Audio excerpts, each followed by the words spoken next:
तब अतीक अहमद का live encounter TV पर जब देख रहे थे तो कैसा लग रहा था? मजा आ रहा था ना? ऐसा लग रहा था जैसे समाचार वाला चैनल जो है वो कुछ देर के लिए सिनेमा चैनल हो गया है। एकदम दो अपराधी आता है, पुलिस चारों तरफ से घेरे हुए है, मीडिया के भेष में एकदम पिस्टल निकालता है, ताबड़तोड़ गोली चलाता है, उसके बाद पुलिस स्टंट मार के उसको पकड़ लेता है अपराधी को जो गोली मारता है। नहीं, यही हुआ ना? हम गलत थोड़े बोल रहे हैं। लेकिन इसके पीछे जानते हैं क्या हुआ? 3 नए अपराधी जन्म ले लिया उत्तर प्रदेश में, जिसका नाम लवलेश तिवारी, अरुण मौर्य, सनी सिंह है। जानते हैं इसमें से किसी का उम्र 18 साल है तो किसी का 23 साल, किसी का 22 साल। इसमें से कोई नशा का एडिक्टेड है तो कोई पूर्व में जेल जा चुका है। लेकिन सवाल ये नहीं है, सवाल ये है कि प्रशासन ने इसको तुरंत जेल क्यों भेज दिया? प्रशासन ने इन तीनों युवकों को, अपराधियों को, हत्यारों को अपने रिमांड पे क्यों नहीं रखा? ये सबसे बड़ा सवाल है। क्योंकि खबरों के माध्यम से ये पता चल रहा है कि जिस पिस्टल का इस्तेमाल किया गया अतीक अहमद को मारने के लिए, उस पिस्टल का कीमत 7 लाख रुपए था। अब 3 पिस्टल मतलब 21 लाख रुपए। और तस्वीर में आप देख रहे होंगे कि इसमें से एक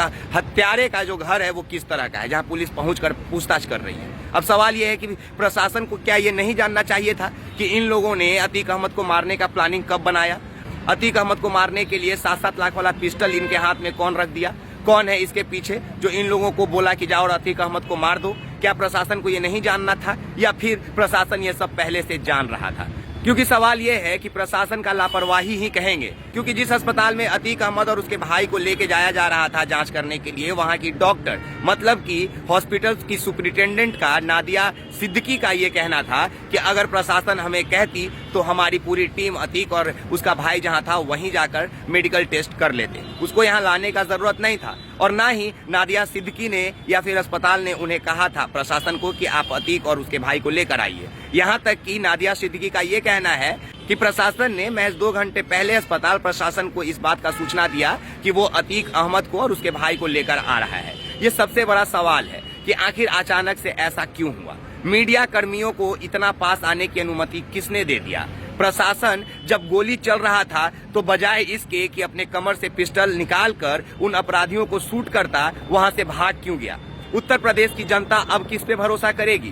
क्या अब ये मान लिया जाए कि अब सड़कों पे कोई अपराधी उत्तर प्रदेश में हाथ में पिस्टल लेकर किसी की हत्या करता है तो प्रशासन वहां पे मौजूद रहेगी, वो सुरक्षा प्रदान नहीं करेगी? हाँ, अगर अपराधी लोकेश, सनी और अरुण के जैसे बड़ा ईमानदार हैं जो गोली मारने के बाद खुद जाके पुलिस के पास गिरफ्तार होने का नौटंकी करते हैं और प्रशासन ये दिखाती है कि उसने गिरफ्तार किया जबकि उसने मर्डर करने के बाद सरेंडर किया, इसमें प्रशासन को कई सवाल करने चाहिए थे। लेकिन प्रशासन सवाल नहीं कर रहा है। यहाँ तक कि सवाल ये उठ रहे हैं कि उत्तर प्रदेश प्रशासन सहयोग कर रहा था। और समझ लीजिए कि ये सवाल उठा तभी तो 18 पुलिसकर्मियों को सस्पेंड कर दिया गया। योगी आदित्यनाथ ने कई तरह के विधि व्यवस्था को पालन कराने के लिए नियम कानून बना दिए कि उत्तर प्रदेश में विधि व्यवस्था किस तरह से सही रहे।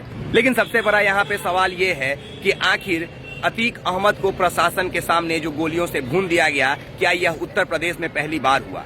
नहीं। इसके पहले कमलेश तिवारी नाम का एक शख्स आपको याद होगा जो बार बार ये आरोप लगा रहा था प्रशासन पे कि उसकी सुरक्षा में लापरवाही बरती जा रही है। उसकी हत्या भी जो है वो प्रशासन के बीच हुआ था। उमेश पाल की हत्या जो हुई, चाहे वो अतीक ने किया, चाहे उसके बेटे ने किया, चाहे किसी ने किया, वो भी प्रशासन के मौजूदगी में हुआ था। तो ये प्रशासन की तो सबसे बड़ी लापरवाही है उत्तर प्रदेश में कि लगातार उनके सामने अपराधी आते हैं, पिस्टल निकालते हैं और अपराधियों को मार देते हैं। और चंद मूर्ख लोग उन तीनों अपराधियों के लिए बढ़िया बढ़िया बात बोलते हैं, जबकि हकीकत ये है कि इन अपराधियों में से एक की मां फूट फूट कर रो रही थी, कह रही थी कि हमें बिल्कुल नहीं अंदाज था कि मेरा बेटा इस तरह का हरकत करेगा, पता नहीं वो किसके कहने पे आया और ये ऐसा कर दिया। और जानते हैं, ये माँ की रोते हुए तस्वीर उन लोगों को देखना चाहिए जो जय श्री राम का नारा लगाते हुए कह रहे हैं कि जैसे को तैसे का हिसाब होता है। साहब, हिसाब तो होना था, लेकिन उसके लिए 18 और 22 और 23 साल के युवकों को क्यों चुना गया? और उन युवकों को जो बीजेपी के कई नेता मंत्री के साथ तस्वीरों में नजर आते हैं, उन युवकों की जिंदगी बर्बाद किसने कर दी? उन युवकों के हाथ में 7 लाख का टर्किश मेड पिस्टल किसने रख दिया?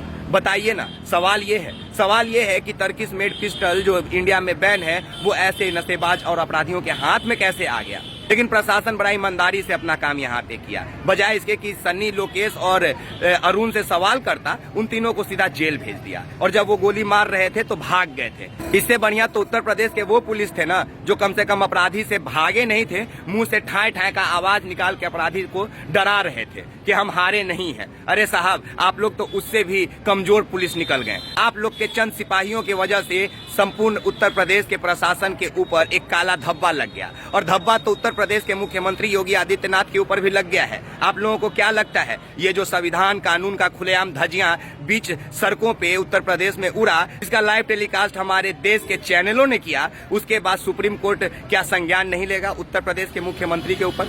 बिल्कुल संज्ञान लेगा। और उत्तर प्रदेश के मुख्यमंत्री कई सवाल के घेरे में आएंगे। उत्तर प्रदेश का प्रशासन कई सवाल के घेरे में आएगा। महज 18 पुलिसकर्मियों को सस्पेंड कर देने से अतीक अहमद के इस मर्डर केस को सुलझाया नहीं जा सकता है, क्योंकि एक अतीक अहमद को और उसके भाई को मारा गया, उसके बेटा को मारा गया, और बदले में 3 लोकेश, अरुण और सन्नी को पैदा कर दिया गया उत्तर प्रदेश में, ताकि वर्चस्व कायम रहे। अब किसका कायम रहे, ये तो सवाल है। सवाल का जवाब तब मिलेगा जब सुप्रीम कोर्ट इस मामले को संज्ञान लेगा। सवाल का जवाब तब मिलेगा जब उत्तर प्रदेश की जनता अपने मुख्यमंत्री से कहेगी कि उत्तर प्रदेश के मुख्यमंत्री का कुर्सी छोड़ दीजिए, और उत्तर प्रदेश की जनता ये मांग करेगी कि उत्तर प्रदेश में राष्ट्रपति शासन लागू होना चाहिए। लेकिन बजाय इन सब के हो क्या रहा है, लोकेश, सन्नी और अरुण की वाहवाही की जा रही है। सीधा उनको जेल भेज दिया जा रहा है, बाकायदा इसके पूछने का कि आखिर प्लान किसने बनाया, पिस्टल किसने दिया, उसके पीछे कौन खड़े थे। कई तस्वीर वायरल हो रहे बीजेपी नेता के साथ, लेकिन किसी को कोई फर्क नहीं पड़ता है। बाकी आप एक्सपोज मीडिया देख रहे हैं, अतीक तो चला गया, उसका भाई चला गया, उसका बेटा चला गया,